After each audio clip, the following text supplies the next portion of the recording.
Who do you want to be when you grow up? Asks Isabel's teacher. Everyone around Isabel waved their hands in the air. They all had an answer. How about you, Isabel? Miss Livingston asked. I don't know, she said, and that bothered her.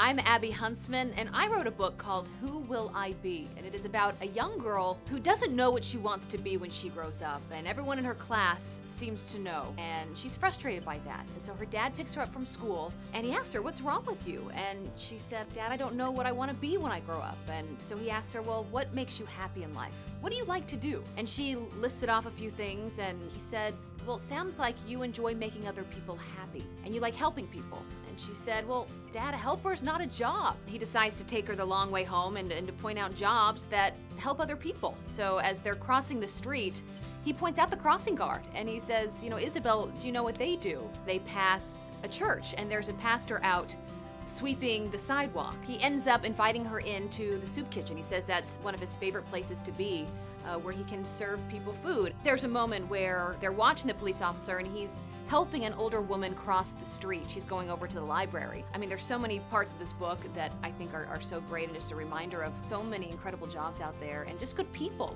When I was growing up, my grandpa would often remind me of his very favorite quote. It said, "The greatest exercise for the human heart is leaning down and lifting another up." I hope that Who Will I Be will inspire young kids to think about others before themselves and to be helpers in big ways or small.